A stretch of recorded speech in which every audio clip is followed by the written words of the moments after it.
Miscellaneous. Berkshire isn't the only American corporation utilizing the new, exciting ABWA strategy.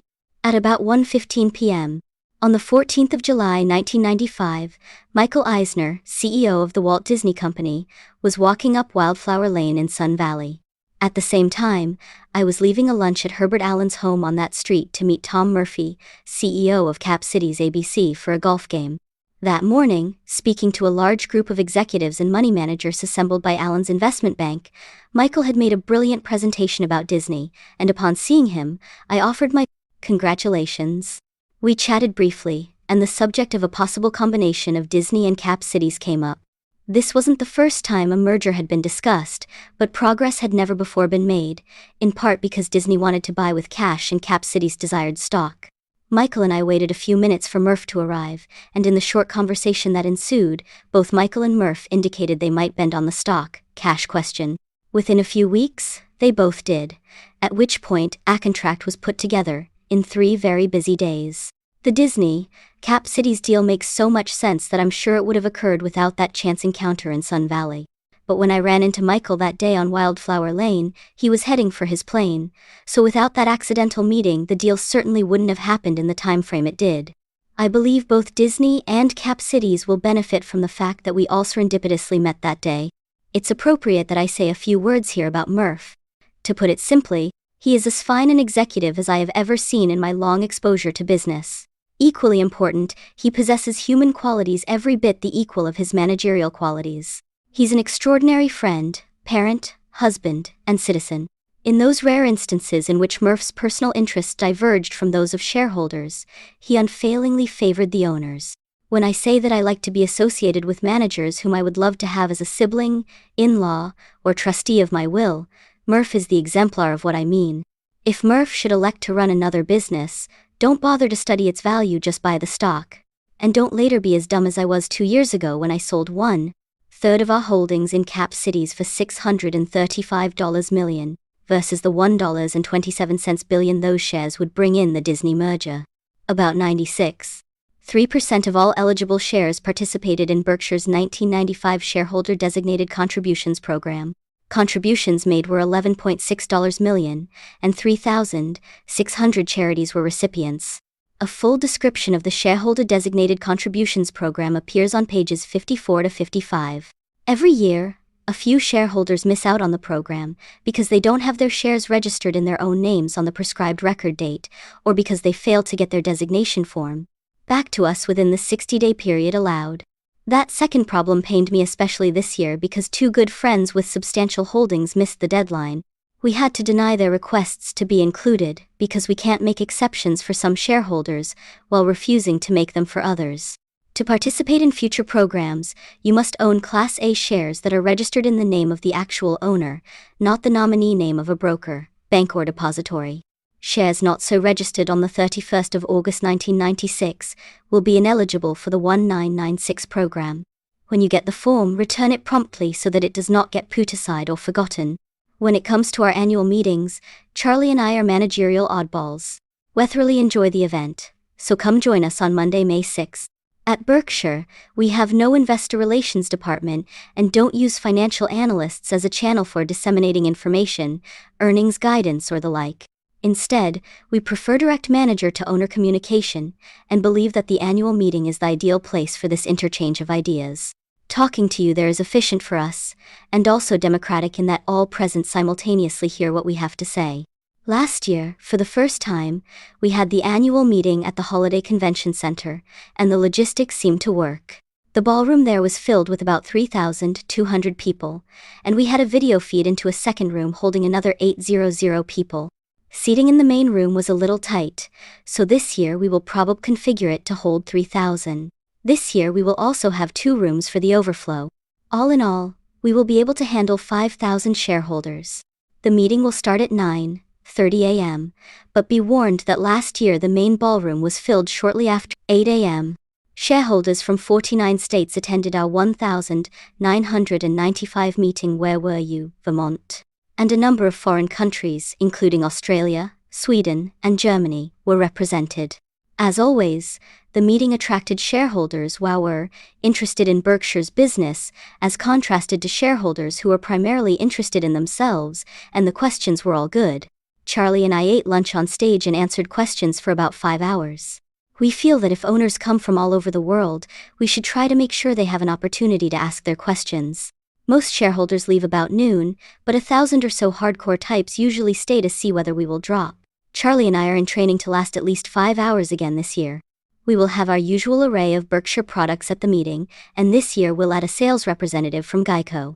At the 1,995 meeting, we sold 747 pounds off candy, 759 pairs of shoes, and over $17,500 of world books and related publications. In a move that might have been dangerous had our stock been weak, we added knives last year from our Quicot subsidiary and sold 400 sets of these. We draw the line at soft fruit, however. All of these goods will again be available this year. We don't consider a cultural event complete unless a little business is mixed in. Because we expect a large crowd for the meeting, we recommend that you promptly get both plane and hotel reservations.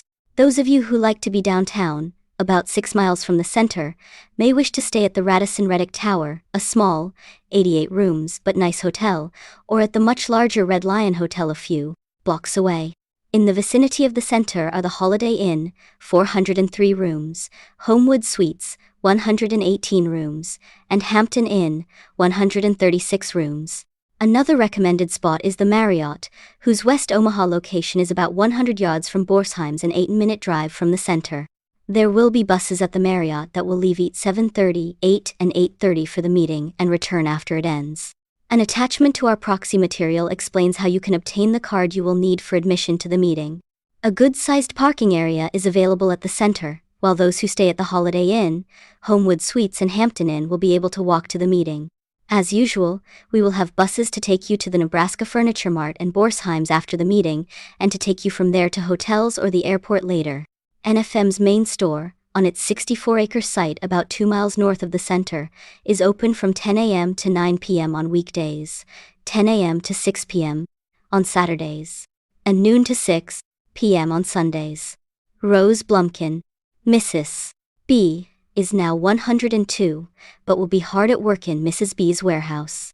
She was honored in November at the opening of the Rose, a classic downtown theater of the 20s that has been magnificently restored, but that would have been demolished had she not saved it. Ask her to tell you the story. Borsheim's normally is closed on Sunday, but will be open for shareholders and their guests from 10 a.m. to 6 p.m. on May 5th. Additionally, we will have a special ponying for shareholders on Saturday, the 4th, from 6 p.m. to 9 p.m. Last year, on Shareholders' Day, we wrote 1,733 tickets in the 6 hours we were open, which is a sale every 13 seconds. Remember though that records are made to be broken. At Borsheim's we will also have the world's largest faceted diamond on display. 2 years in the cutting, this inconspicuous bauble is 545 carats in size. Please inspect this stone and let it guide you in determining what size gem is appropriate for the one you love. On Saturday evening, May 4, there will be a baseball game at Rosenblatt Stadium between the Omaha Royals and the Louisville Redbirds. I expect to make the opening pitch. Owning a quarter of the team assures me of 1 start per year, but our manager, Mike Jershell, will probably make his usual mistake and yank me immediately after. About 1,700 shareholders attended last year's game. Unfortunately, we had a rainout, which greatly disappointed the many scouts in the stands. But the smart ones will be back this year, and I plan to show them my best stuff. Our proxy statement will include information about obtaining tickets to the game. We will also offer an information packet this year listing restaurants that will be open on Sunday night, and describing various things that you can do in Omaha on the weekend. For years, I've unsuccessfully tried to get my grade school classmate, Pal Gorat, to open his steakhouse for business on the Sunday evening preceding the meeting, but this year he's relented. Gorat's is a family-owned enterprise that has thrived for 52 years, and if you like steaks, you'll love this place. I've told Pal he will get a good crowd, so call Gorat's at 402-551-3733 for a reservation. You'll spot me there. I'll be the one eating the rare T-bone with a double order of hash browns. The 1st of March, 1996. Warren E. Buffett, Chairman of the Board. Berkshire Hathaway, Inc. Chairman's Letter. To the shareholders of Berkshire Hathaway Incorporated.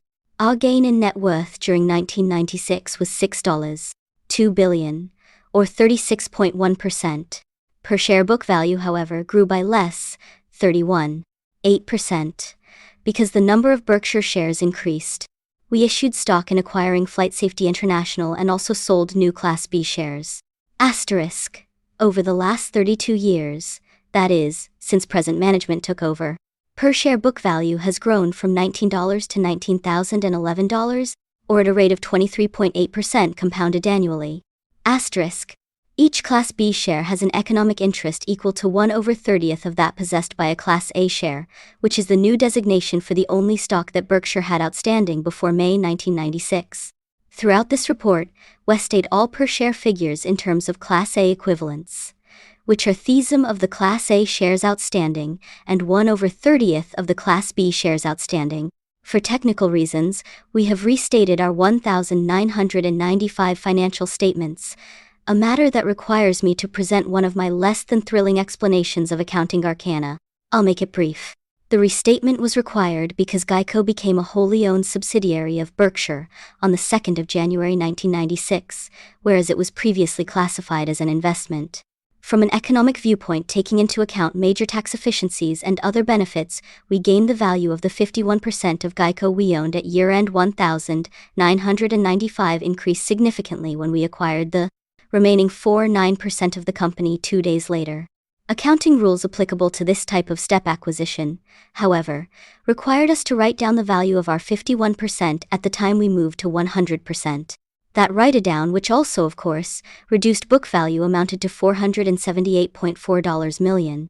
As a result, we now carry our original 51% of GEICO at a value that is both lower than its market value at the time we purchased the remaining 49% of the company, and lower than the value at which we carry that 49% itself.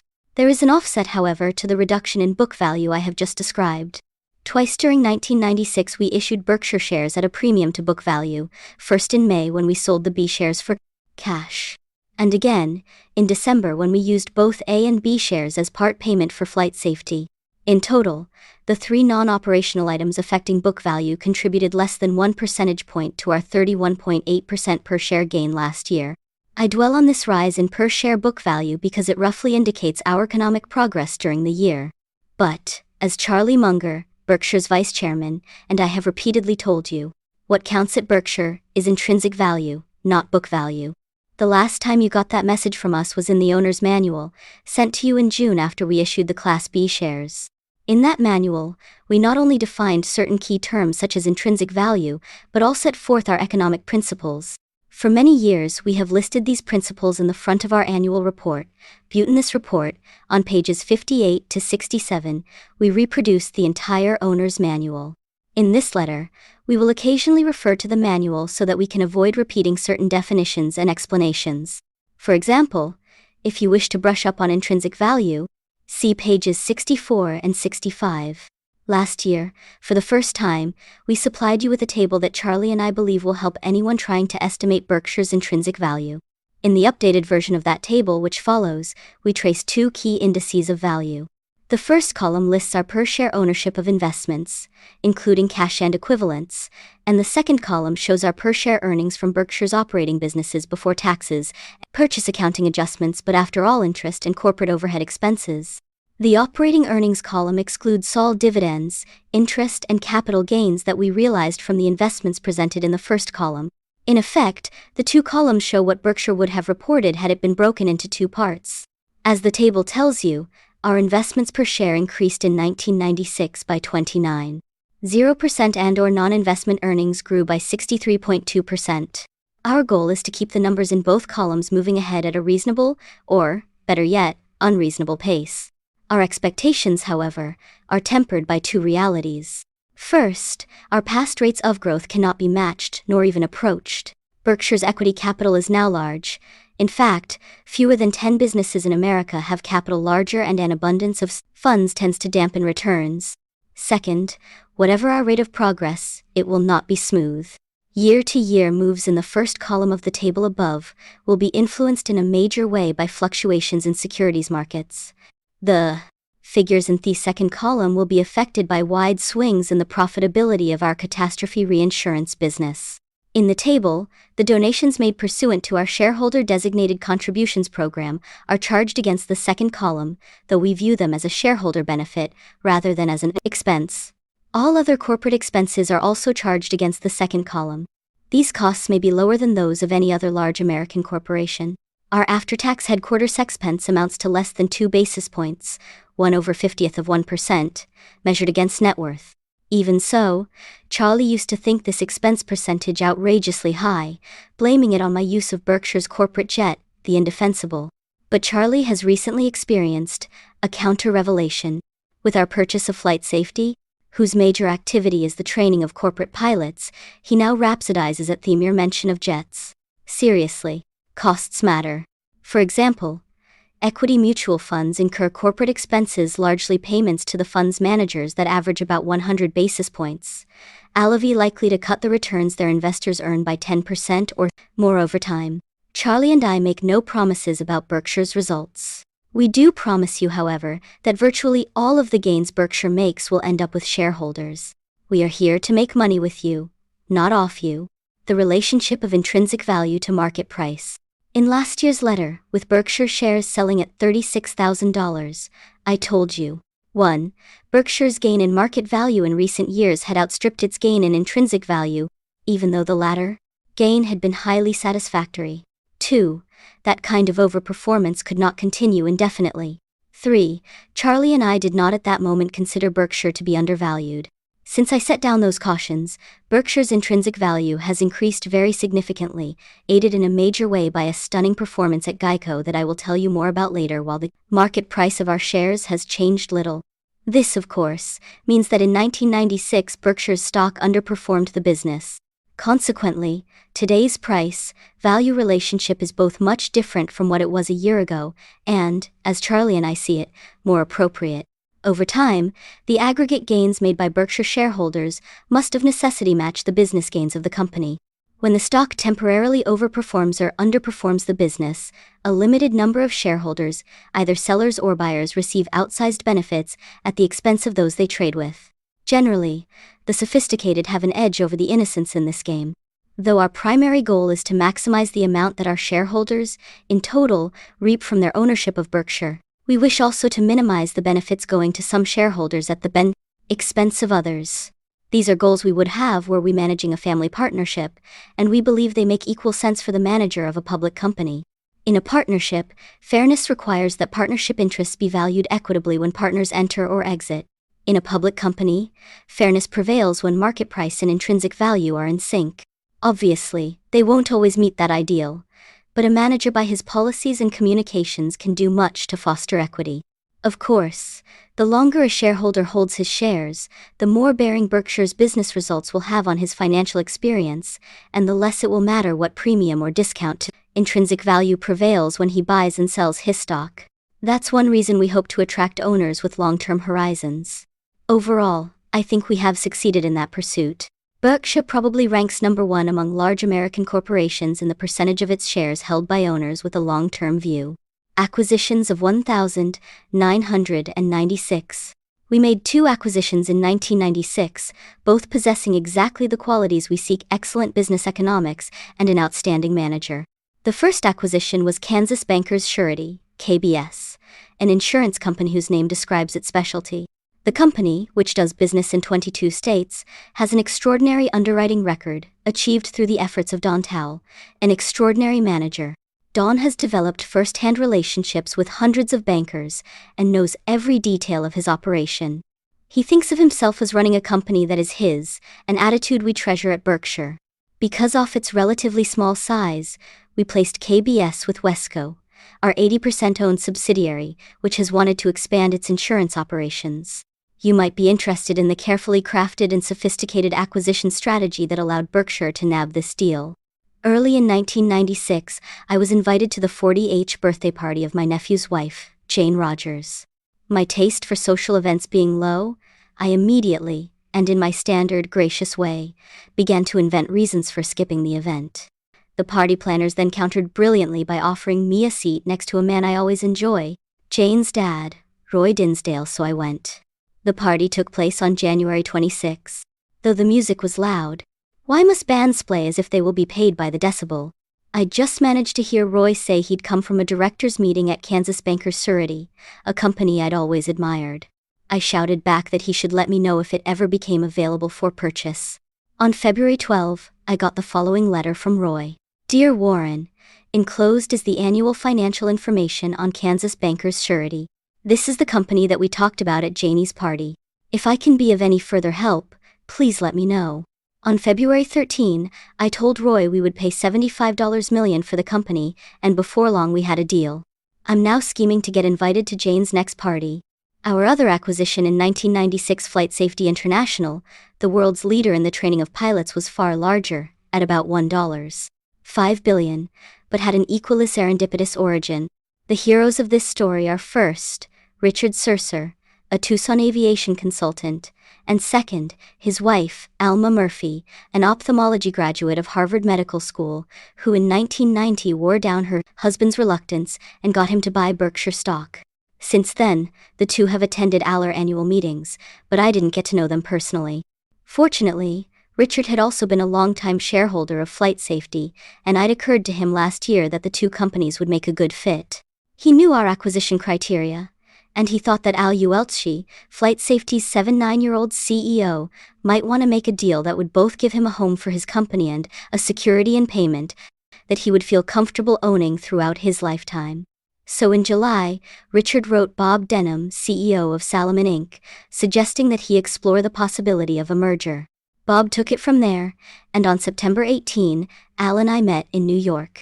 I had long been familiar with Flight Safety's business, and in about 60 seconds I knew that Al was exactly our kind of manager. A month later, we had a contract.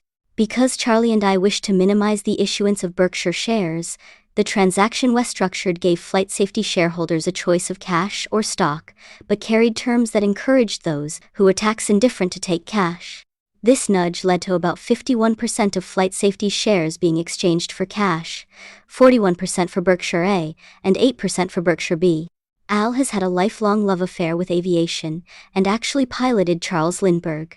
After a barnstorming career in the 1,930 seconds, he began working for Juan Trippe, Pan Am's legendary chief. In 1951, while still at Pan Am, Al founded Flight Safety, subsequently building it into a simulator manufacturer and a worldwide trainer of pilots, single-engine, helicopter, jet, and marine. The company operates in 41 locations, outfitted with 175 simulators of planes ranging from the very small, such as Cessna 210 seconds, to Boeing 747 seconds. Simulators are not cheap. They can cost as much as $19 million. So this business, unlike many of our operations, is capital intensive. About half of the company's revenues are derived from the training of corporate pilots, with most of the balance coming from airlines and the military. Al may be 79, but he looks and acts about 55. He will run operations just as he has in the past. We never fool with success. I have told him that though we don't believe in splitting Berkshire stock, we will split his age 2-for-1 when he hits 100. An observer might conclude from our hiring practices that Charlie and I were traumatized early in life by an EEOC bulletin on age discrimination. The real explanation, however, is self-interest. It's difficult to teach a new dog old tricks. The many Berkshire managers who are past 70 hit home runs today at the same pace that long ago gave them reputations as young slugging sensations. Therefore, to get a job with us, just employ the tactic of the 76-year-old who persuaded a dazzling beauty of 25 to marry him. "How did you ever get her to accept?" asked his envious contemporaries. The comeback: I told her I was 86. And now we pause for our usual commercial. If you own a large business with good economic characteristics and wish to become associated with an exceptional collection of businesses having similar characteristics, Berkshire may well be the home you seek. Our requirements are set forth on page 21. If your company meets them, and if I fail to make the next birthday party you attend, give me a call. Insurance Operations Overview. Our insurance business was terrific in 1996. In both primary insurance, where Geico is our main unit, and in our SuperCat reinsurance business, results were outstanding. As we've explained in past reports, what counts in our insurance business is, first, the amount of float we generate, and second, its cost to us. These are matters that are important for you to understand, because float is a major component of Berkshire's intrinsic value that is not reflected in book value. To begin with, float is money we hold but don't own. In an insurance operation, float arises because premiums are received before losses are paid. Secondly, the premiums that an insurer takes in typically do not cover the losses and expenses it eventually must pay.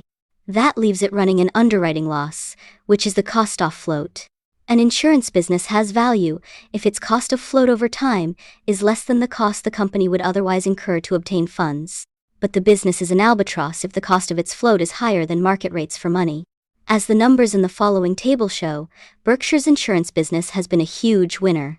For the table, we have calculated our float, which we generate in large amounts relative to our premium volume, by adding loss reserves, loss adjustment reserves, funds held under reinsurance assumed, and unearned premium reserves, and then subtracting agents' balances, prepaid acquisition costs, prepaid taxes, and deferred charges applicable to assumed reinsurance.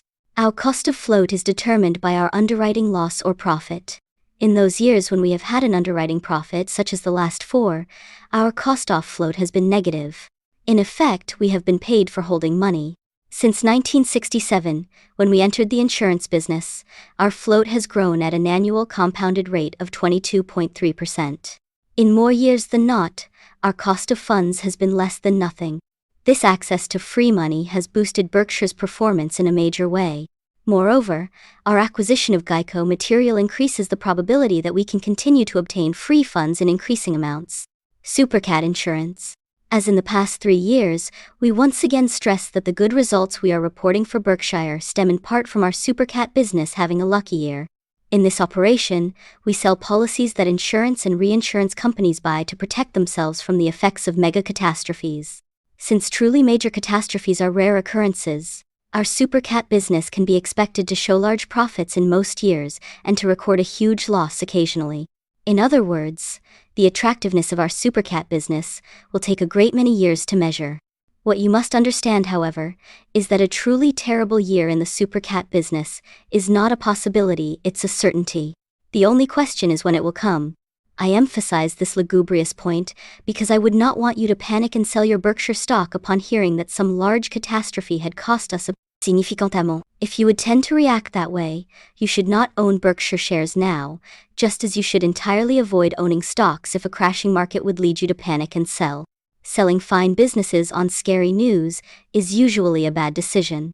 Robert Woodruff, the business genius who built Coca-Cola over many decades and who owned a huge position in the company, was once asked when it might be a good time to sell Coke stock. Woodruff had a simple answer. I don't know, I've never sold any. In our Supercat operation, our customers are insurers that are exposed to majority earnings volatility and that wish to reduce it. The product we sell for what we hope is an appropriate price is our willingness to shift that volatility to our own books. Gyrations in Berkshire's earnings don't bother us in the least. Charlie and I would much rather earn a lumpy 15% over time than a smooth 12%. After all, our earnings swing wildly on a daily and weekly basis. Why should we demand that smoothness accompany each orbit that the Earth makes of the Sun? We are most comfortable with that thinking, however, when we have partners who can also accept volatility, and that's why we regularly repeat our cautions. We took on some major Supercat exposure during 1996. At mid-year we wrote a contract with Allstate that covers Florida hurricanes. And though there are no definitive records that would allow us to prove this point, we believe that to have then been the largest single catastrophe risk ever assumed by one company for its own account.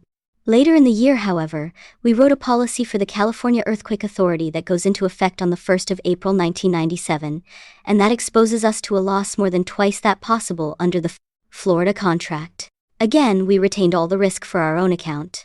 Large as these coverages are, Berkshire's after-tax worst-case loss from a true mega catastrophe is probably no more than $600 million, which is less than 3% of our book value and 1.5% of our market value. To gain some perspective on this exposure, look at the table on page 2 and note the much greater volatility that security markets have delivered us.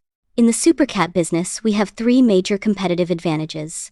First, the parties buying reinsurance from us know that we both can and will pay under the most adverse of circumstances. Were a truly cataclysmic disaster to occur, it is not impossible that a financial panic would quickly follow. If that happened, there could well be respected reinsurers that would have difficulty paying at just the moment that their clients faced extraordinary needs. Indeed, one reason we never lay off part of the risks we insure is that we have reservations about our ability to collect from others when disaster strikes. When it's Berkshire promising, insureds know with certainty that they can collect promptly. Our second advantage, somewhat related, is subtle but important. After a mega catastrophe, insurers might well find it difficult to obtain reinsurance even though their need for coverage would then be particularly great. At such a time, Berkshire would without question have very substantial capacity available, but it will naturally be our long-standing clients that have first call on it. That business reality has made major insurers and reinsurers throughout the world realize the desirability of doing business with us. Indeed, we are currently getting sizable standby fees from reinsurers that are simply nailing down their ability to get coverage from us should the market tighten. Our final competitive advantage is that we can provide dollar coverages of a size neither matched nor approached elsewhere in the industry. Insurers looking for huge covers know that a single call to Berkshire will produce a firm and immediate offering. A few facts about our exposure to California earthquakes, our largest risk, seem in order. The Northridge quake of 1994 laid homeowners' losses on insurers that greatly exceeded what computer models had told them to expect. Yet the intensity of that quake was mild compared to the worst-case possibility for California. Understandably, insurers became shaken and started contemplating our retreat from writing earthquake coverage into their homeowners' policies. In a thoughtful response, Chuck Quackenbush, California's insurance commissioner, designed a new residential earthquake policy to be written by a state-sponsored insurer, the California Earthquake Authority.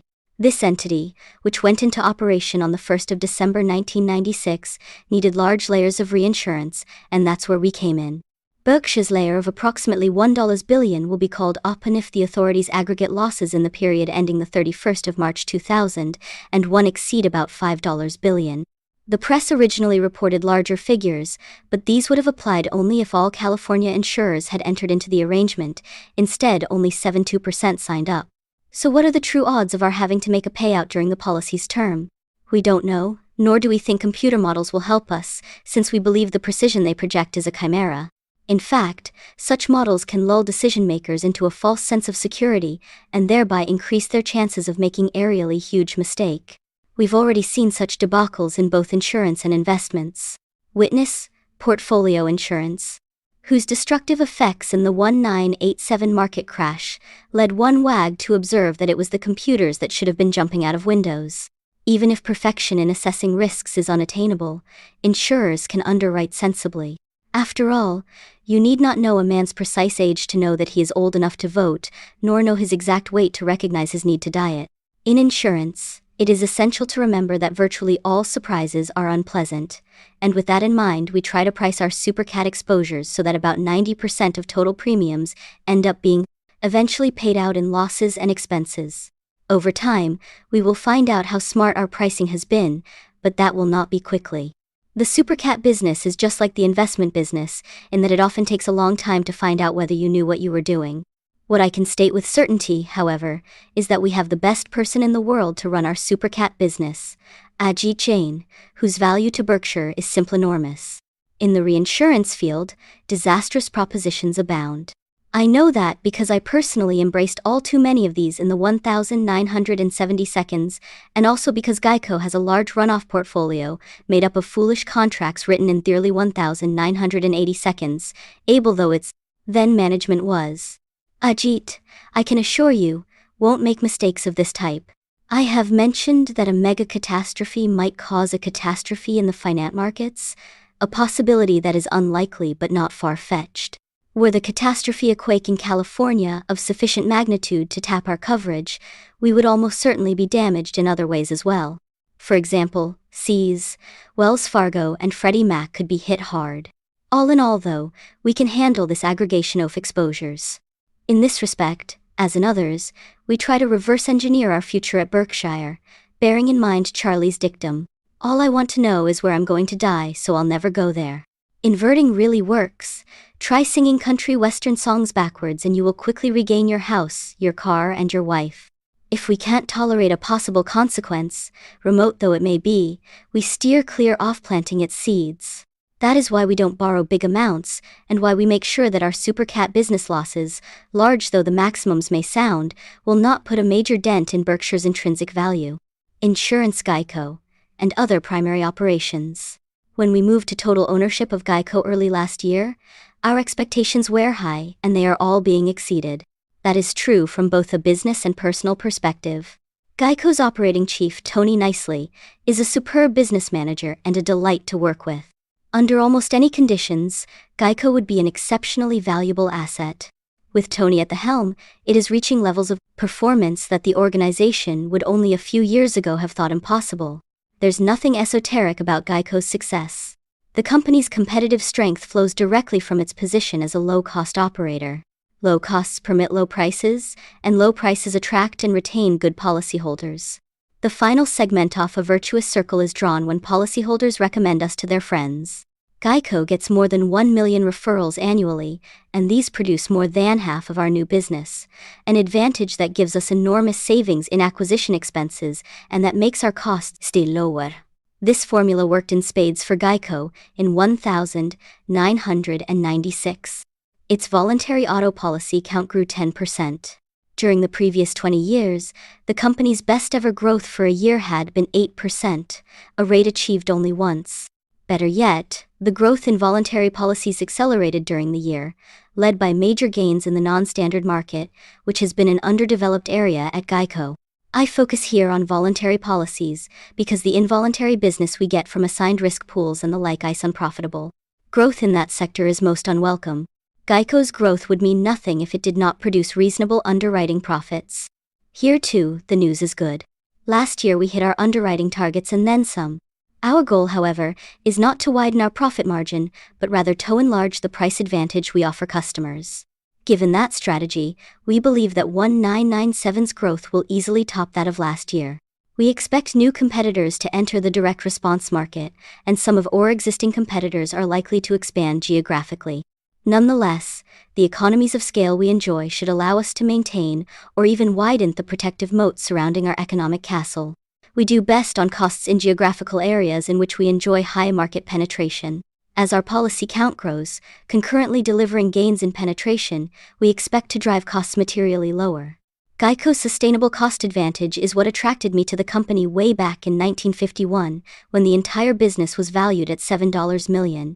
It is also why I felt Berkshire should pay $2.3 billion last year for the 49% of the company that we didn't then own.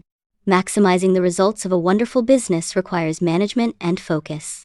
Lucky for us, we have in Tony a superb manager whose business focus never wavers.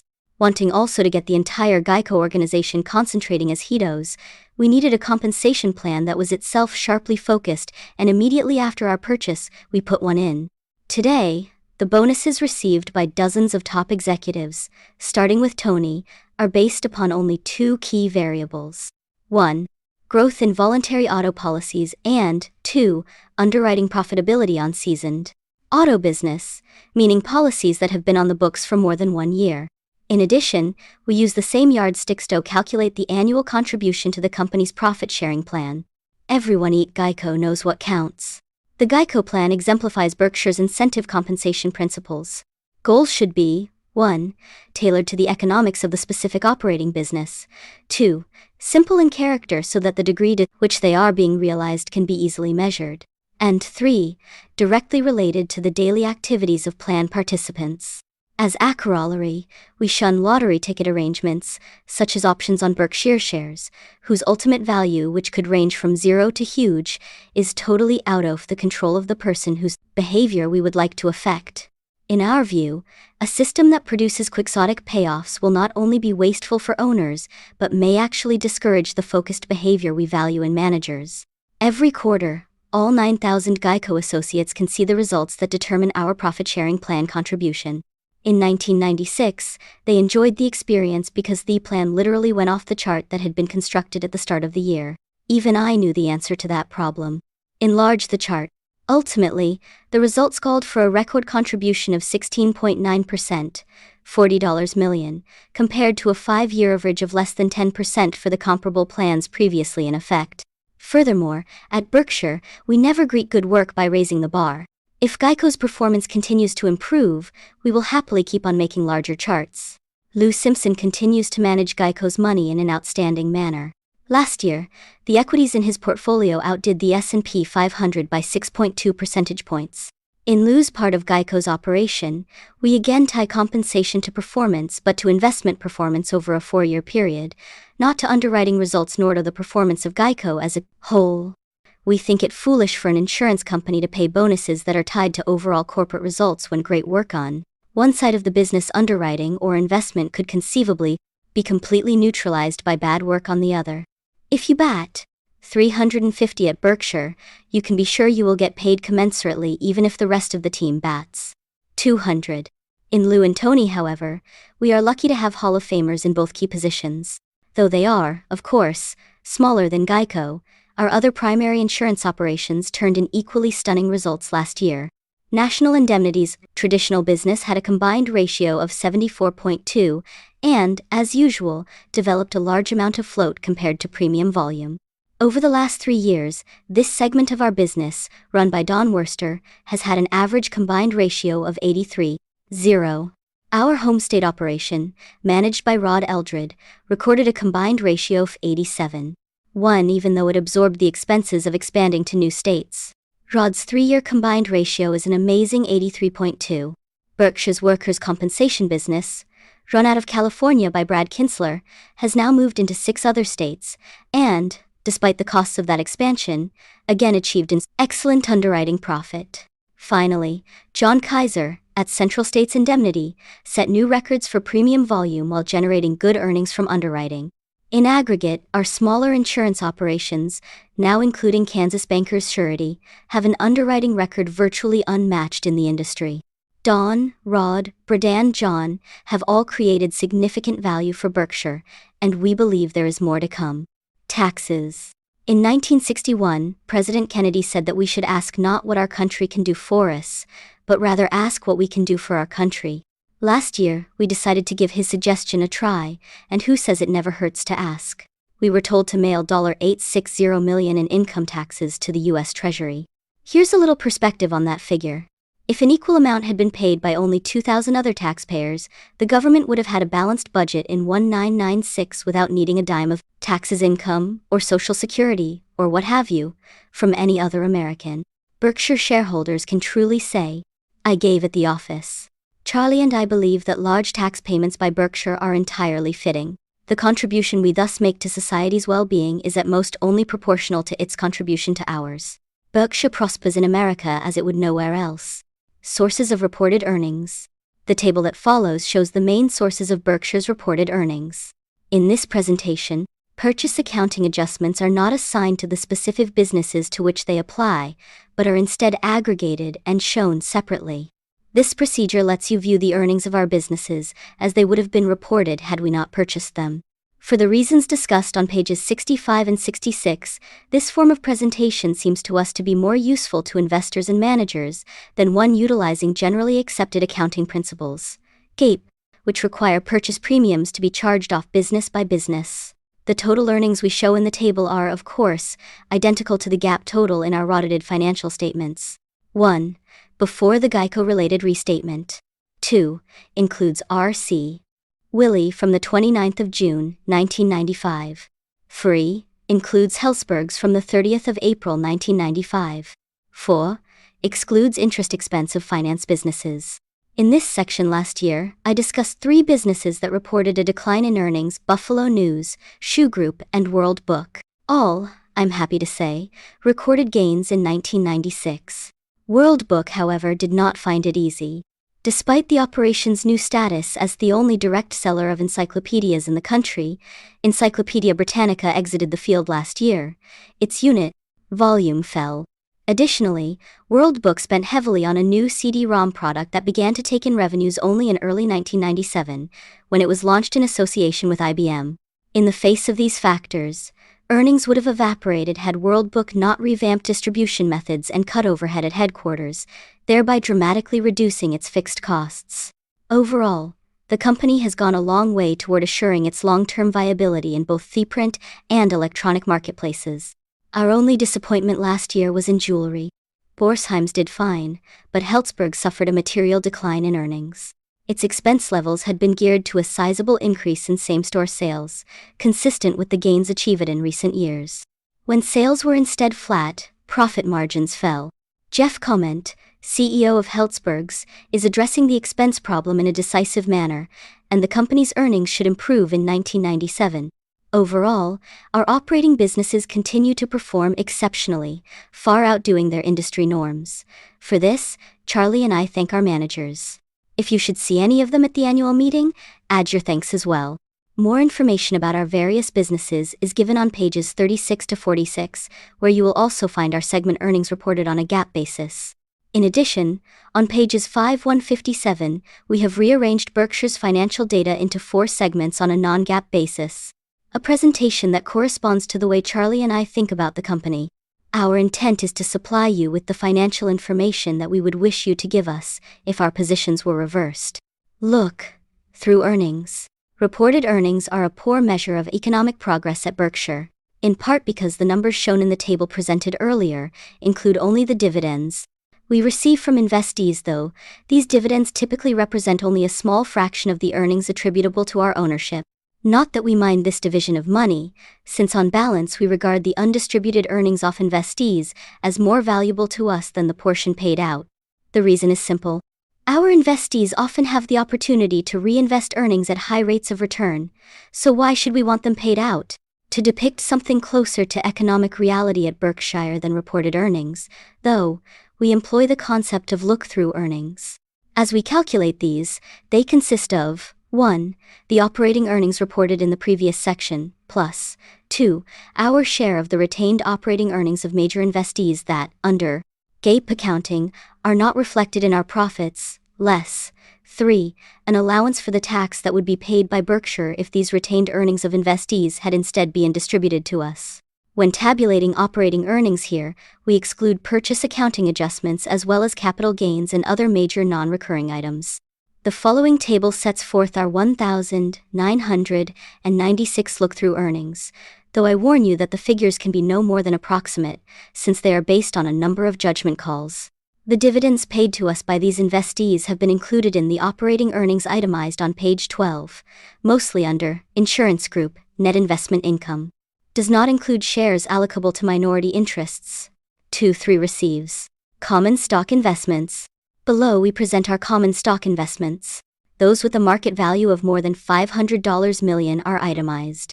Asterisk represents tax basis cost which, in aggregate, is $1.2 billion less than GAAP cost.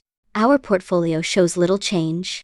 We continue to make more money when snoring than when active. Inactivity strikes us as intelligent behavior.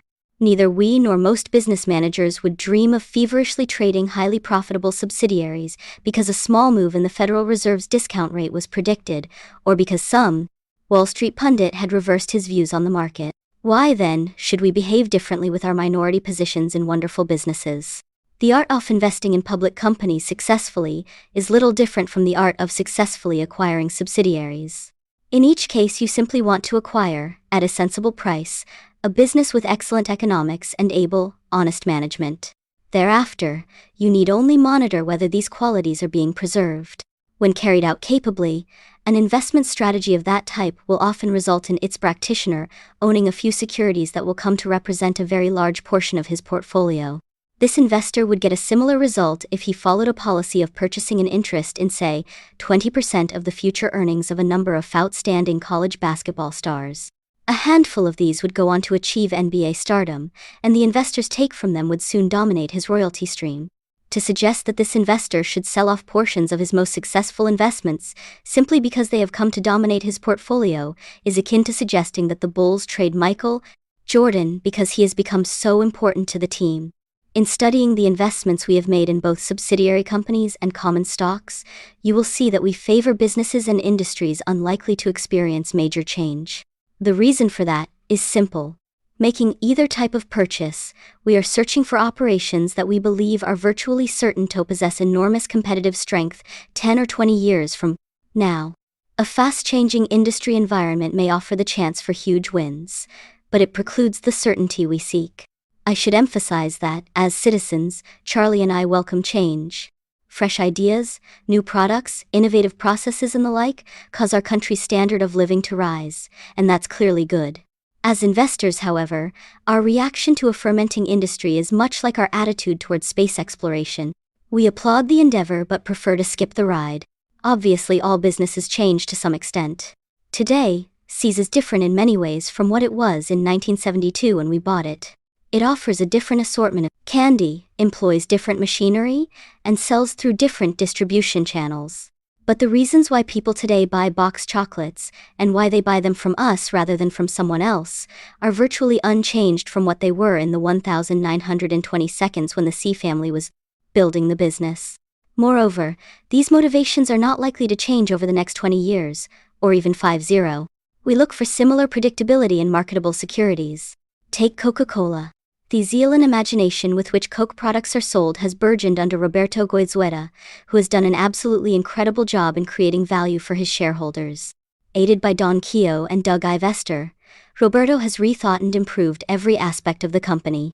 But the fundamentals of the business, the qualities that underlie Coke's competitive dominance and stunning economics, have remained constant through the years. I was recently studying the 1896 report of Coke, and you think that you are behind in your reading. At that time, Coke, though it was already the leading soft drink, had been around for only a decade. But its blueprint for the next 100 years was already drawn. Reporting sales of $148,000 that year, Asa Candler, the company's president, said, "We have not lagged in our efforts to go into all the world teaching that Coca-Cola is the article, par excellence, for the health and good feeling of all people. Though health may have been a reach, I love the fact that Coke still relies on Candler's basic theme today a century later." Candler went on to say, just as Roberto could now, "No article of like character has ever so firmly entrenched itself in public favor." Sales of syrup that year, incidentally, were 116,492 gallons versus about 3.2 billion in 1996. I can't resist one more Candler quote. Beginning this year about March 1st, we employed 10 traveling salesmen by means of which, with systematic correspondence from the office, we covered almost the territory of the Union. That's my kind of sales force. Companies such as Coca-Cola and Gillette might well be labeled the inevitables. Forecasters may differ a bit in their predictions of exactly how much soft drink or shaving equipment business these companies will be doing in 10 or 20 years. Nor is our talk of inevitability meant to play down the vital work that these companies must continue to carry out, in such areas as manufacturing, distribution, packaging, and product innovation. In the end, however, no sensible observer, not even these companies' most vigorous competitors, assuming they are assessing the matter honestly, questions that Coke and Gillette will dominate their fields worldwide for an investment lifetime. Indeed, their dominance will probably strengthen. Both companies have significantly expanded their already huge shares of market during the past 10 years, and all signs point to their repeating that performance in the next decade. Obviously, many companies in high-tech businesses or embryonic industries will grow much faster in percentage terms than will the inevitables. But I would rather be certain of a good result than hopeful of a great one. Of course, Charlie and I can identify only a few inevitables, even after a lifetime of looking for them. Leadership alone provides no certainties. Witness the shock some years back at General Motors, IBM and Sears, all of which had enjoyed long periods of seeming invincibility. Though some industries or lines of business exhibit characteristics that endow leaders with virtually insurmountable advantages, and that tend to establish survival of the fattest as almost a natural law, most do not. Thus, for every inevitable, there are dozens of imposters, companies now riding high but vulnerable to competitive attacks. Considering what it takes to be an inevitable, Charlie and I recognize that we will never be able to come up with a nifty 50 or even a twinkling 20. To the inevitables in our portfolio, therefore, we add a few highly probables. You can, of course, pay too much for even the best of businesses. The overpayment risk surfaces periodically, and, in our opinion, may now be quite high for the purchasers of virtually all stocks, the inevitables included. Investors making purchases in an overheated market need to recognize that it may often take an extended period for the value of even an outstanding company to catch up with the price they paid. A far more serious problem occurs when the management of a great company gets sidetracked and neglects its wonderful base business while purchasing other businesses that are so-so or worse. When that happens, the suffering of investors is often prolonged. Unfortunately, that is precisely what transpired years ago at both Coke and Gillette. Would you believe that a few decades back they were growing shrimp at Coke and exploring for oil at Gillette? Loss of focus is what most worries Charlie and me when we contemplate investing in businesses that in general look outstanding. All too often, we've seen values stagnate in the presence of hubris or of boredom that cause the attention of managers to wander. That's not going to happen again at Coke and Gillette, however, not given their current and prospective managements. Let me add a few thoughts about your own investments. Most investors, both institutional and individual, will find that the best way to own common stocks is through an index fund that charges minimal fees. Those following this path are Charito beat the net results, after fees and expenses, delivered by the great majority of investment professionals. Should you choose, however, to construct your own portfolio, there are a few thoughts worth remembering. Intelligent investing is not complex, though that is far from saying that it is easy. What an investor needs is the ability to correctly evaluate selected businesses. Note that word selected. You don't have to be an expert on every company, or even many. You only have to be able to evaluate companies within your circle of competence. The size of that circle is not very important. Knowing its boundaries, however, is vital. To invest successfully, you need not understand beta, efficient markets, modern portfolio theory, option pricing, or emerging markets. You may, in fact, be better off knowing nothing of these. That, of course, is not the prevailing view at most business schools, whose finance curriculum tends to be dominated by such subjects.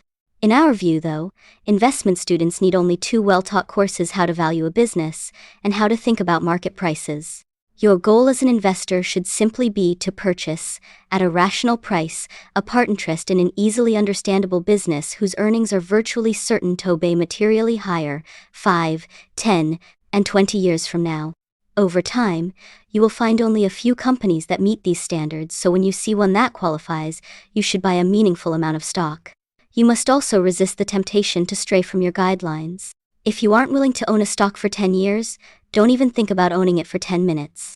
Put together a portfolio of companies whose aggregate earnings march upward over the years, and so also will the portfolio's market value. Though it's seldom recognized, this is the exact approach that has produced gains for Berkshire shareholders. Our look-through earnings have grown at a good clip over the years, and our stock price has risen correspondingly. Had those gains in earnings not materialized, there would have been little increase in Berkshire's value. The greatly enlarged earnings base we now enjoy will inevitably cause our future gains to lag those of the past. We will continue, however, to push in the directions we always have. We will try to build earnings by running our present business as well. A job made easy because of the extraordinary talents of our operating managers, and by purchasing other businesses, in whole or in part, that are not likely to be roiled by change, and that possess important competitive advantages. USA. When Richard Branson, the wealthy owner of Virgin Atlantic Airways, was asked how to become a millionaire, he had a quick answer. There's really nothing to it. Start as a billionaire, and then buy an airline.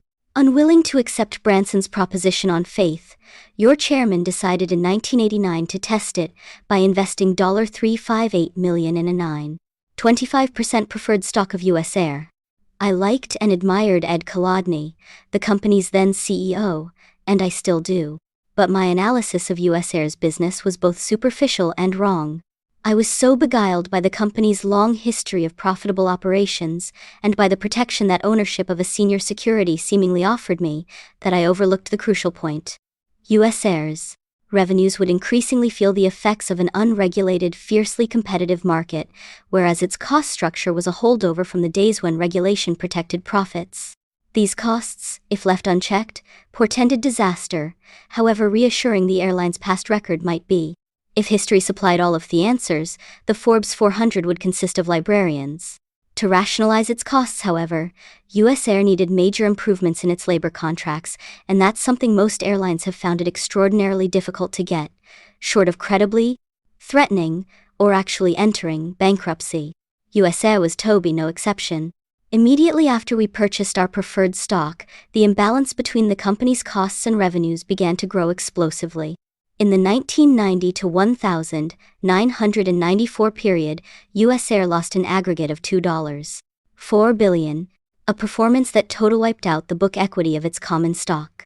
For much of this period, the company paid us our preferred dividends, but in 1994 payment was suspended. A bit later, With the situation looking particularly gloomy, we wrote down our investment by 75% to $89.5 million. Thereafter, during much of 1995, I offered to sell our shares at 50% of face value. Fortunately, I was unsuccessful.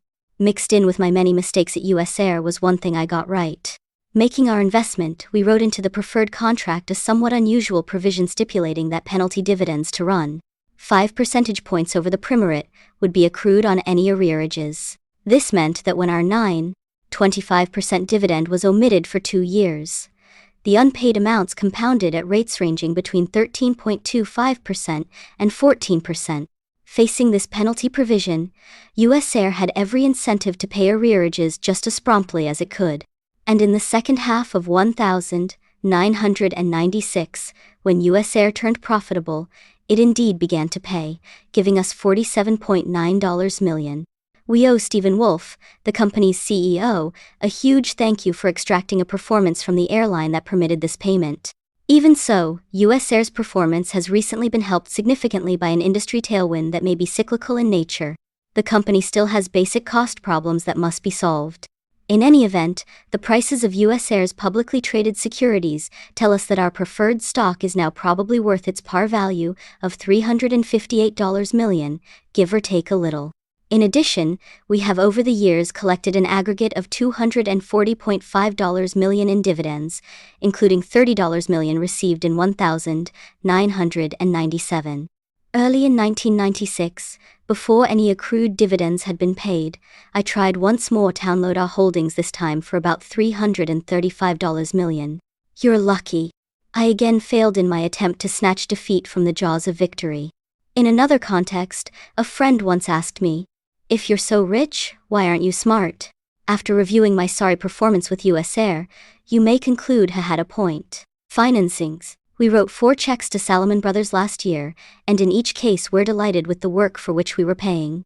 I've already described one transaction, the flight safety purchase, in which Salomon was the initiating investment banker.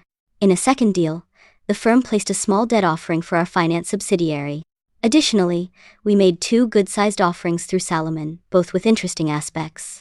The first was our sale in May of 517,500 shares of Class B common, which generated net proceeds of $565 million. As I have told you before, we made this sale in response to the threatened creation of unit trusts that would have marketed themselves as Berkshire lookalikes. In the process, they would have used our past, and definitely non-repeatable, record to entice naive small investors and would have charged these innocents high fees and commissions.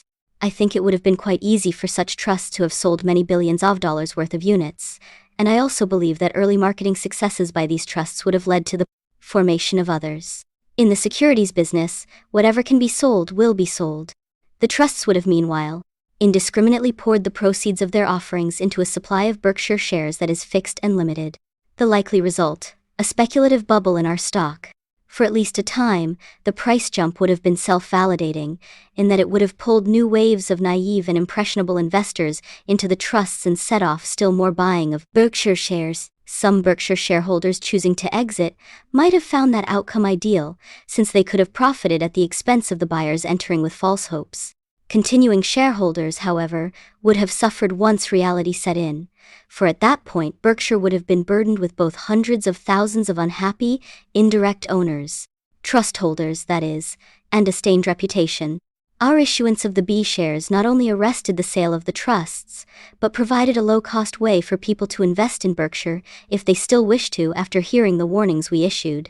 To blunt the enthusiasm that brokers normally have for pushing new issues, because that's where the money is, we arranged for our offering to carry a commission of only 1.5%, the lowest payoff that we have ever seen in a common stock underwriting. Additionally, we made the amount of the offering open-ended, thereby repelling the typical IPO buyer who looks for a short-term price spurt arising from a combination of hype and scarcity. Overall, we tried to make sure that the B stock would be purchased only by investors with a long-term perspective. Those efforts were generally successful. Trading volume in the B shares immediately following the offering, a rough index of flipping, was far below the norm for a new issue. In the end, we added about 40,000 shareholders, most of whom we believe both understand what they own and share our time horizons. Salomon could not have performed better in the handling of this unusual transaction. Its investment bankers understood perfectly what we were trying to achieve and tailored every aspect of the offering to meet these objectives. The firm would have made far more money, perhaps 10 times as much, if our offering had been standard in its makeup. But the investment bankers involved made no attempt to tweak the specifics in that direction. Instead, they came up with ideas that were counter to Salomon's financial interest, but that made it much more certain Berkshire's goals would be reached. Terry Fitzgerald captained this effort, and we thank him for the job that he did. Given that background, it won't surprise you to learn that we again went to Terry when we decided late in the year to sell an issue of Berkshire notes that can be exchanged for a portion of the Salomon shares that we hold.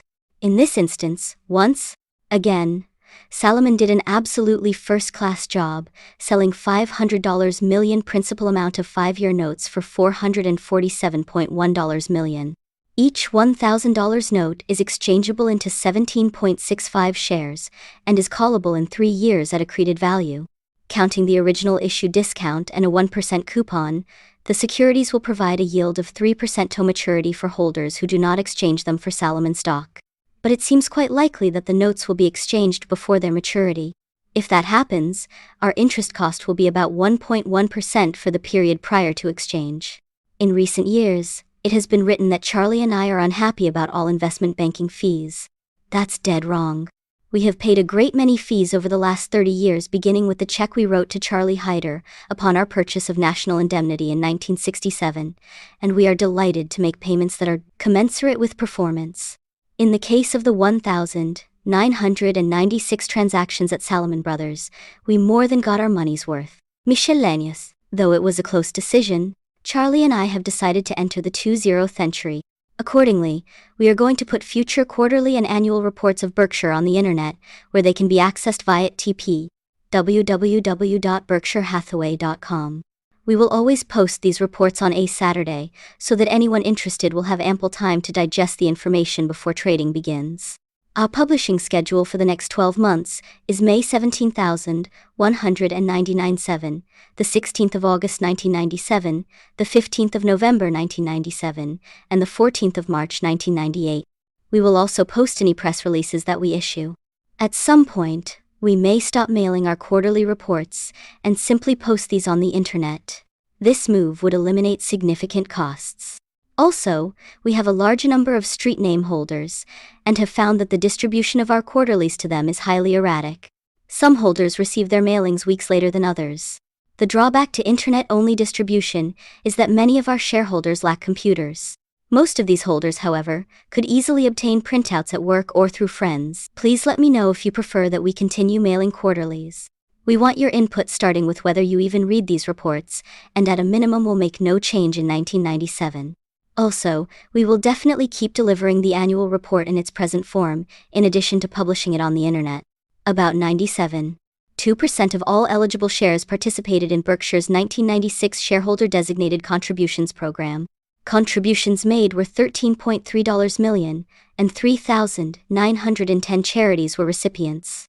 A full description of the Shareholder Designated Contributions Program appears on pages 48 to 49. Every year, a few shareholders miss out on the program because they don't have their shares registered in their own names on the prescribed record date, or because they fail to get the designation form back to us within the 60-day period allowed. This is distressing to Charlie and me. But if replies are received late, we have to reject them because we can't make exceptions for some shareholders while refusing to make them for others.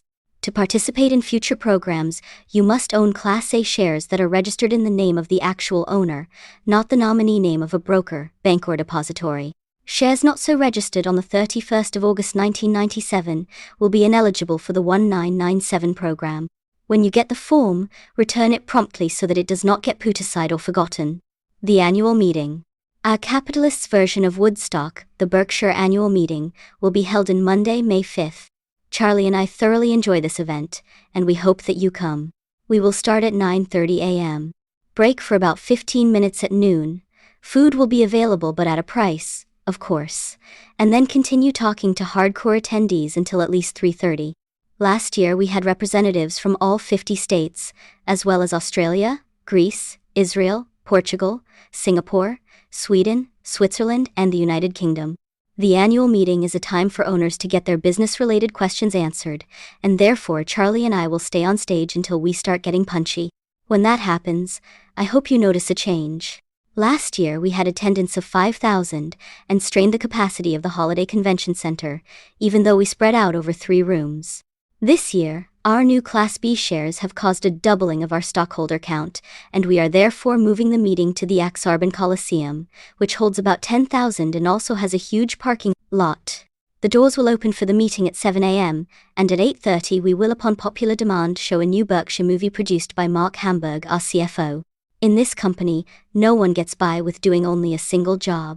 Overcoming our legendary repugnance for activities even faintly commercial, we will also have an abundant array of Berkshire products for sale in the halls outside. The meeting room.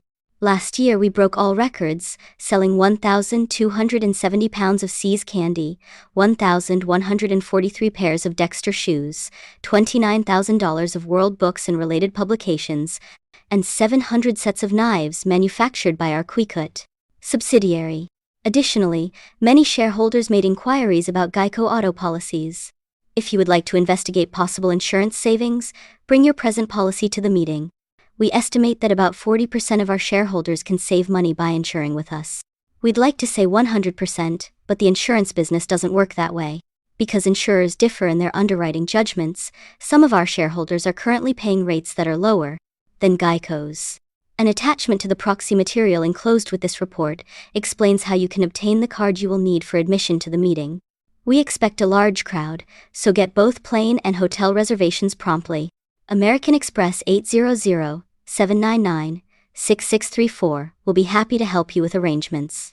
As usual, we will have buses servicing the larger hotels to take you to and from the meeting, and also to take you to Nebraska Furniture Mart, Borsheim's, and the airport after it is over. NFM's main store, located on a 75-acre site about a mile from Ak-Sar-Ben, is open from 10 a.m. to 9 p.m. on weekdays, 10 a.m. to 6 p.m. on Saturdays, and noon to 6 p.m. on Sundays. Come by and say hello to Mrs. B. Rose Blumpkin.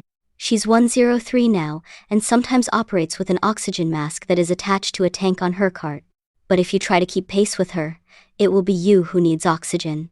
NFM did about $265 million of business last year, a record for a single-location home furnishings operation, and you'll see why once you check out its merchandise and prices. Borsheim's normally is closed on Sunday, but will be open for shareholders from 10 a.m. to 6 p.m. on May 4th. Last year on Shareholder Sunday, we broke every Borsheim's record in terms of tickets, dollar volume, and, no doubt, attendees per square inch. Because we expect a capacity crowd this year as well, all shareholders attending on Sunday must bring their admission cards. Shareholders who prefer a somewhat less frenzied experience will get the same special treatment on Saturday, when the store is open from 10 a.m. to 5:30 p.m., or on Monday between 10 a.m. and 8 p.m. Come by at any time this year, and let Susan Jacques, Borsheim's CEO, and her skilled associates perform a painless walletectomy on you. My favorite steakhouse, Gorat's, was sold out last year on the weekend of the annual meeting, even though it added an additional seating at 4 p.m. on Sunday. You can make reservations beginning on April 1st, but not earlier, by calling 402-551-3733. I will be at Gorat's on Sunday after Borsheim's, having my usual rare T-bone and double order of hash browns. I can also recommend this is the standard fare when Debbie Bosanek, my invaluable assistant, and I go to lunch the hot roast beef sandwich with mashed potatoes and gravy. Mention Debbie's name and you will be given an extra boat of gravy. The Omaha Royals and Indianapolis Indians will play baseball on Saturday evening, May 3rd, at Rosenblatt Stadium. Pitching in my normal rotation 1 throw a year I will start. Though Rosenblatt is normal in appearance, it is anything but. The field sits on a unique geological structure that occasionally emits short gravitational waves, causing even the most smoothly delivered pitch to sink violently. I have been the victim of this weird phenomenon several times in the past, but am hoping for benign conditions this year. There will be lots of opportunities for photos at the ball game, but you will need incredibly fast reflexes to snap my fast ball en route to the plate. Our proxy statement includes information about obtaining tickets to the game. We will also provide an information packet listing restaurants that will be open on Sunday night and describing various things that you can do in Omaha on the weekend. The entire gang at Berkshire looks forward to seeing you. the 28th of February 1997. Warren E. Buffett, Chairman of the Board. Berkshire Hathaway, Inc. 1997 Chairman's Letter. To the shareholders of Berkshire Hathaway Incorporated. Our gain in net worth during 1997 was $8 billion, which increased the per-share book value of both our Class A and Class B stock by 34.1%. Over the last 33 years, that is, since present management took over, per-share book value has grown from $19 to $25,488, a rate of 24.1% compounded annually.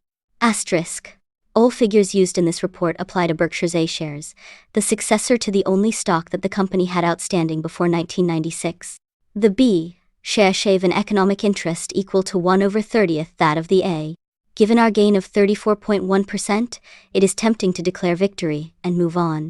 But last year's performance was no great triumph. Any investor can chalk up large returns when stocks soar, as they did in 1997. In a bull market, one must avoid the error of the preening duck that quacks boastfully after a torrential rainstorm, thinking that its paddling skills have caused it to rise in the world. A right-thinking duck would instead compare its position after the downpour to that of the other ducks on the pond. So what's our duck rating for 1997? The table on the facing page shows that though we paddled furiously last year, passive ducks that simply invested in the S&P index rose almost as fast as we did.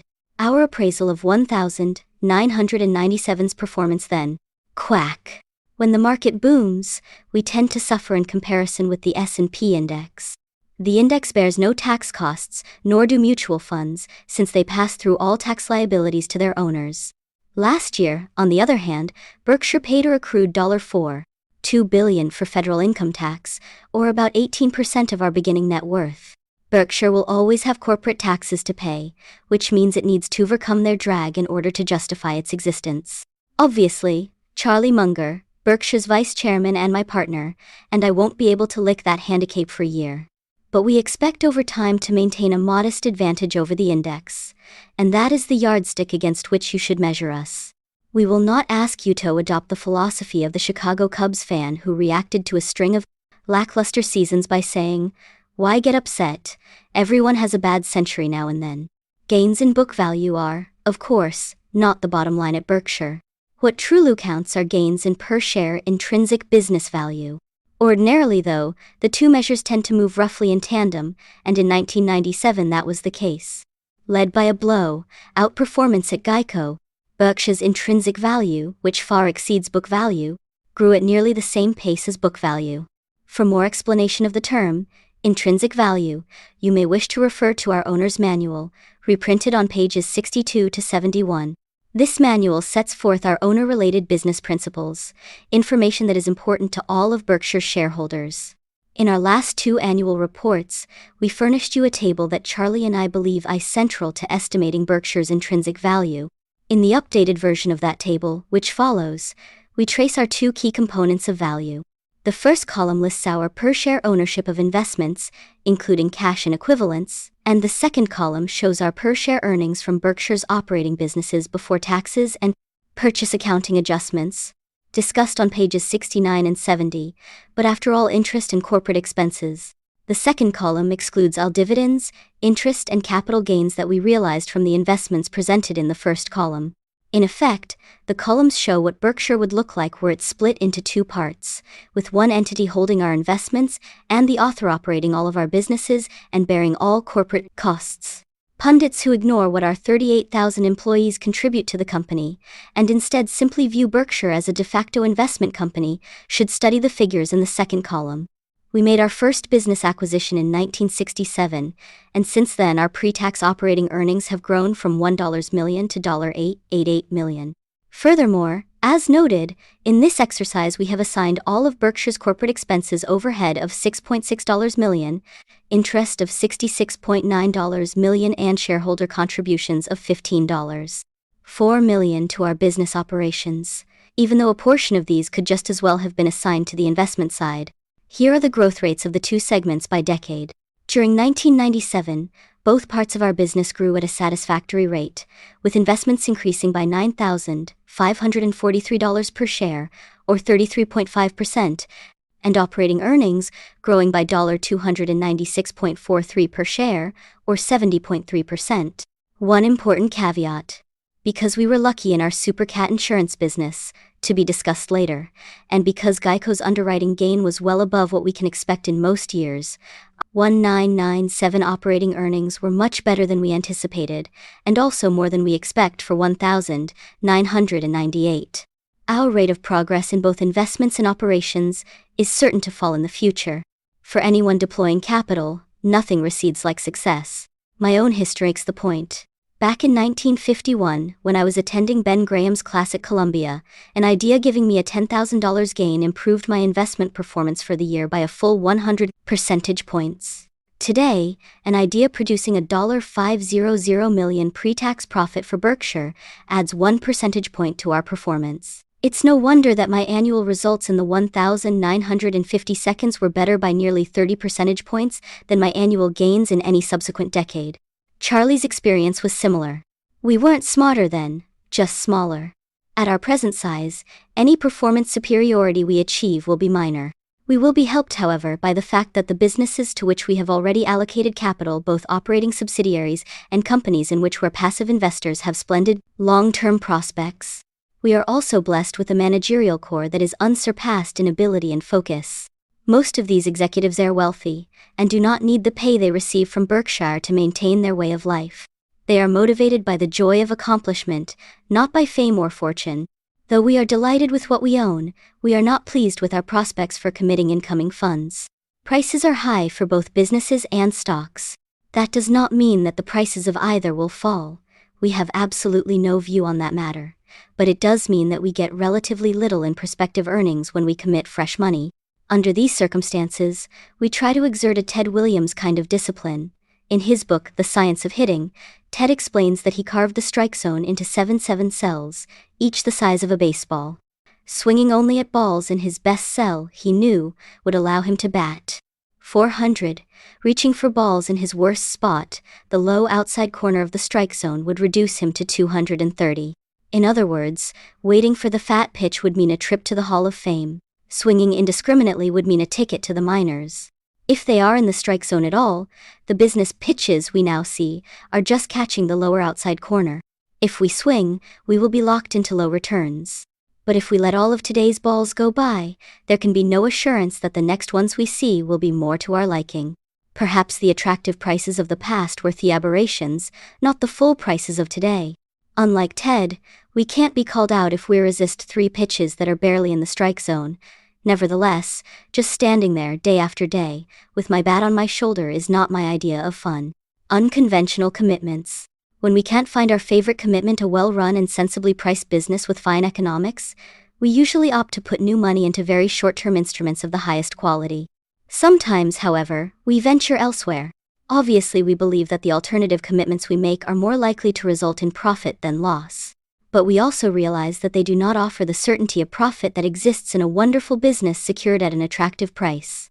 Finding that kind of opportunity, we know that we are going to make money, the only question being when. With alternative investments, we think that we are going to make money. But we also recognize that we will sometimes realize losses, occasionally of substantial size. We had 3 non-traditional positions at year-end. The first was derivative contracts for 14.0 million barrels of oil, that being what was then left of a 45.7 million barrel position we established in 1994-95.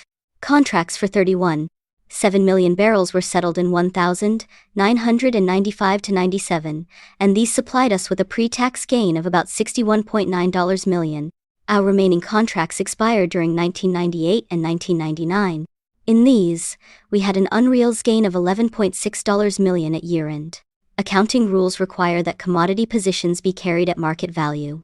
Therefore, both our annual and quarterly financial statements reflect any unrealized gain or loss in these contracts. When we established our contracts, oil for future delivery seemed modestly underpriced. Today, though, we have no opinion as to its attractiveness. Our second non-traditional commitment is in silver. Last year, we purchased 111.2 million ounces.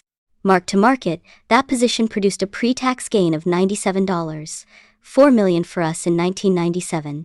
In a way, this is a return to the past for me. 30 years ago, I bought silver because I anticipated its demonetization by the US government. Ever since, I have followed the metal's fundamentals but not owned it. In recent years, bullion inventories have fallen materially, and last summer Charlie and I concluded that a higher price would be needed to establish equilibrium between supply and demand. Inflation expectations, it should be noted, play no part in our calculation of silver's value. Finally, our largest non-traditional position at year-end was $4.6 billion, at amortized cost, of long-term zero-coupon obligations of the U.S. Treasury. These securities pay no interest. Instead, they provide their holders a return by way of the discount at which they are purchased, a characteristic that makes their market prices move rapidly when interest rates change. If rates rise, you lose heavily with zeros, and if rates fall, you make outsized gains.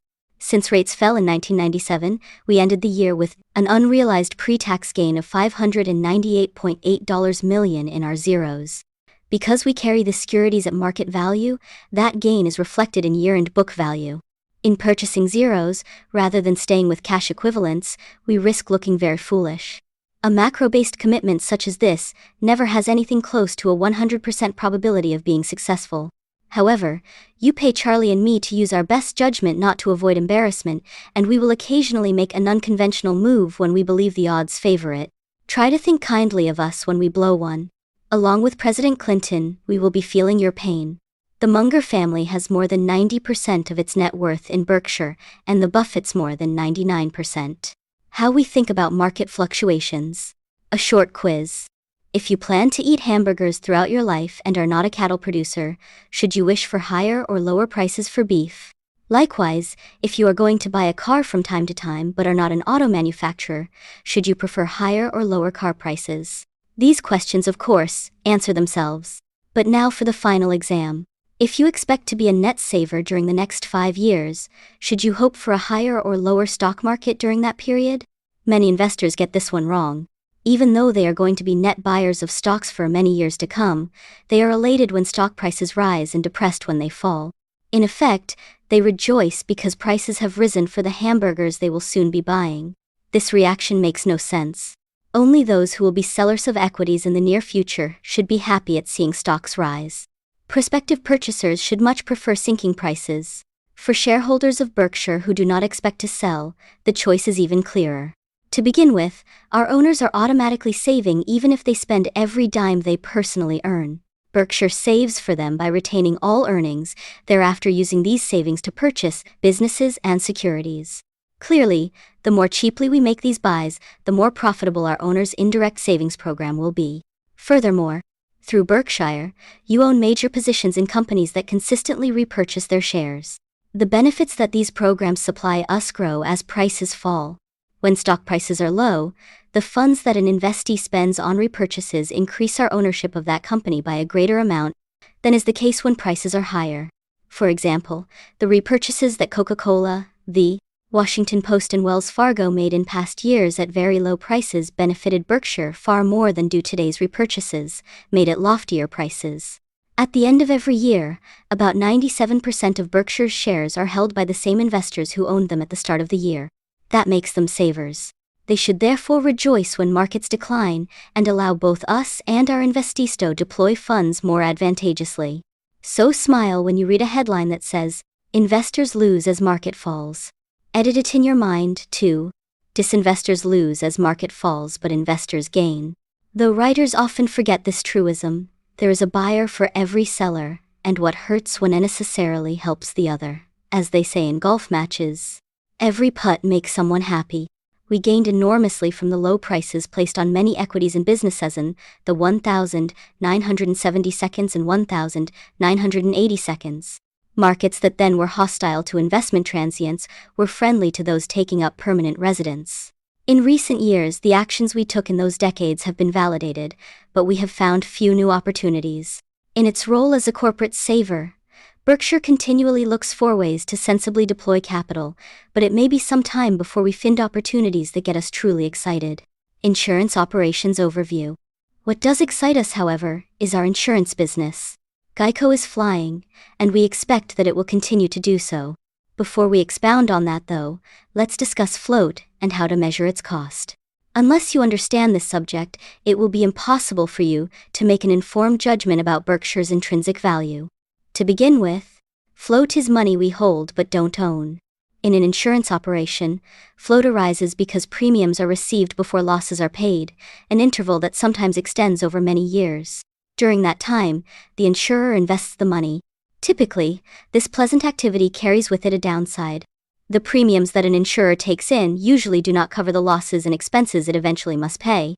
That leaves it running an underwriting loss, which is the cost of float. An insurance business has value if its cost of float over time is less than the cost the company would otherwise incur to obtain funds. But the business is a lemon if its cost of float is higher than market rates for money. A caution is appropriate here. Because loss costs must be estimated, insurers have enormous latitude in figuring their underwriting results, and that makes it very difficult for investors to calculate a company's true cost of float. Estimating errors, usually innocent but sometimes not, can be huge. The consequences of these miscalculations flow directly into earnings. An experienced observer can usually detect large-scale errors in reserving, but the general public can typically do no more than accept what's presented, and at times I have been amazed by the numbers that big-name auditors have implicitly blessed. As for Berkshire, Charlie and I attempt to be conservative in presenting its underwriting results to you, because we have found that virtually all surprises in insurance are unpleasant ones. As the numbers in the following table show, Berkshire's insurance business has been a huge winner. For the table, we have calculated our float, which we generate in large amounts relative to our premium volume, by adding net loss reserves, loss adjustment reserves, funds held under reinsurance, assumed and unearned premium reserves, and then subtracting agents' balances, prepaid acquisition costs, prepaid taxes, and deferred charges applicable to assumed reinsurance. Our cost of float is determined by our underwriting loss or profit. In those years when we have had an underwriting profit, such as the last 5, our cost of float has been negative. In effect, we have been paid for holding money. Since 1967, when we entered the insurance business, our float has grown at an annual compounded rate of 21.7%. Better yet, it has cost us nothing, and in fact has made us money. Therein lies an accounting irony. Though our float is shown on our balance sheet as a liability, it has had a value to Berkshire greater than an equal amount of net worth would have had. The expiration of several large contracts will cause our float to decline during the first quarter of 1998, but we expect it to grow substantially over the long term. We also believe that our cost of float will continue to be highly favorable. Supercat Insurance. Occasionally, however, the cost of our float will spike severely. That will occur because of our heavy involvement in the Supercat business, which by its nature is the most volatile of all insurance lines. In this operation, we sell policies that insurance and reinsurance companies purchase in order to limit their losses when mega catastrophes strike. Berkshire is the preferred market for sophisticated buyers. When the big one hits, the financial strength of Supercat writers will be tested, and Berkshire has no peer in this respect. Since truly major catastrophes are rare occurrences, our Supercat business can be expected to show large profits in most years, and to record a huge loss occasionally. In other words, the attractiveness of our Supercat business will take a great many years to measure. What you must understand, however, is that a true terrible year in the Supercat business is not a possibility, it's a certainty. The only question is, when it will come. Last year, we were very lucky in our Supercat operation. The world suffered no catastrophes that caused huge amounts of insured damage, so virtually all premiums that we received dropped to the bottom line. This pleasant result has a dark side, however. Many investors who are innocents, meaning that they rely on representations of salespeople rather than on underwriting knowledge of their own, have come into the reinsurance business by means of purchasing pieces of paper that are called catastrophe bonds. The second word in this term, though, is an Orwellian misnomer. A true bond obliges the issuer to pay. These bonds, in effect, are contracts that lay a provisional promise to pay on the purchaser. This convoluted arrangement came into being because the promoters of the contracts wished to circumvent laws that prohibit the writing of insurance by entities that haven't been licensed by the state. A side benefit for the promoters is that calling the insurance contract a bond may also cause unsophisticated buyers to assume that these instruments involve far less risk than is actually the case. Truly outsized risks will exist in these contracts if they are not properly priced. a pernicious aspect of catastrophe insurance, however, makes it likely that mispricing, even of a severe variety, will not be discovered for a very long time. Consider, for example, the odds of throwing a 12 with a pair of dice 1 out of 36. Now assume that the dice will be thrown once a year, that you, the bond buyer, agree to pay $50 million if a 12 appears, and that for insuring this risk you take in an annual premium of $1 million. That would mean you had significantly underpriced their risk. Nevertheless, you could go along for years thinking you were making money indeed, easy money.